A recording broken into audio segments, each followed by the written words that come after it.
In this video we will figure out what is a Gnosis, how to obtain it, and how does it work. A Gnosis is an elemental focus that resonates with Celestia, and visions are considered as primitive tools when compared to the Gnosis. We don't need primitive tools like visions. Instead, each Archon has an internal magical focus that resonates directly with Celestia itself, known as a Gnosis. We also learned that the Gnosis is an internal object. They're located inside an Archon's body. Should have held your tongue.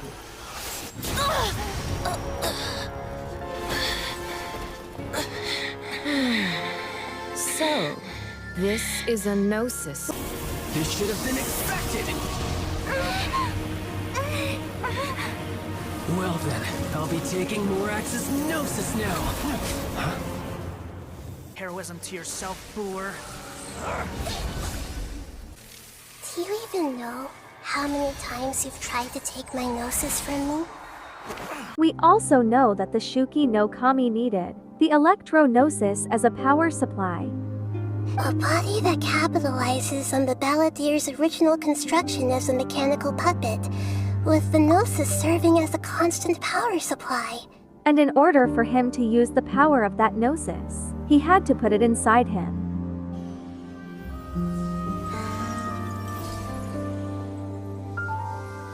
Which leads us to conclude that in order for Archons to use the power of their Gnosis, they have to put it inside of them. Hence why Venti called it an internal focus. Internal magical focus. And when the Gnosis is taken out of the body of someone, they lose the power they got, and that also includes Scaramouche. The Gnosis were originally given by Celestia to the 7 winners of the Archon War, which was 2,000 years ago. I believe that you've heard of the Archon War. Many gods used to walk this earth, and many long wars were fought between them that did not abate until 2,000 years ago.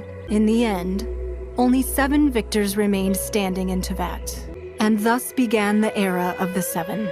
Strife is engraved upon every god and every Gnosis brought forth into this world. The strife engraved upon a Gnosis. You're talking about the Archon War. We know that the Gnosis gave power to Shouki No Kami, but did it also give power to the Archons? The answer is yes. According to Venti's Story 4, we learn that when he became Archon and got the Gnosis, he felt power flowing at his fingertips. But it seems like even when an Archon loses their Gnosis, some little power or abilities still remain in them, due to the fact that Venti is still able to shapeshift, even though that ability was granted to him by his Gnosis. Same thing happened with Scaramouche. He was granted the power to connect with Irminsul when he almost became the god of a new era. Even though he no longer has the Gnosis, some traces of its power remain in him. He can still connect. There's also a misconception that Hongli can't create Mora anymore because he doesn't have his Gnosis. But surprise surprise, he can still create it, because he was creating Mora years before he got his Gnosis. Also, many players believe that the Tsaritsa is currently the most powerful Archon because she now has 5 Gnoses. But the doctor told Nahida that she has no way to use a foreign Gnosis in combat. Besides, you have no way to use that Electro-Gnosis in battle.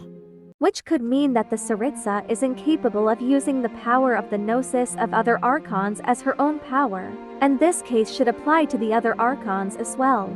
We should also note that the Gnosis is a tool that only grants elemental power and abilities, and that it doesn't enhance physical capabilities such as physical strength or durability, which would explain why Venti got hurt by an Abyss Mage.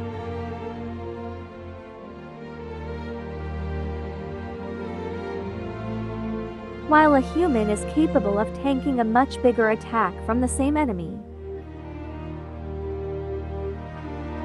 Now I want to talk about other ways Archons get power, and why it's related to their Gnosis. Each Archon presides over their own part of Teyvat. That is the role the Archons play. Only in performing this duty can we attain power. The duty and the role of the Archons is to rule their own nations, and by doing so, they gain bonus power. So it's very possible that this bonus power goes to the Gnosis. Later on, Nahida told us another way on how Archons obtain more power. You may have heard that an Archon's power is derived from their people's faith. The fact that Archons get bonus power from ruling and being loved by their people, but ordinary gods don't, could only mean that the Gnosis is where all that bonus power goes to. Because the only difference between Archons and ordinary gods is that the Archons possess a Gnosis. It's also interesting to know that the Gnosis look like chess pieces, with the Geo-Gnosis representing the rook, the Anemo-Gnosis representing the queen, and the Electro-Gnosis representing the bishop.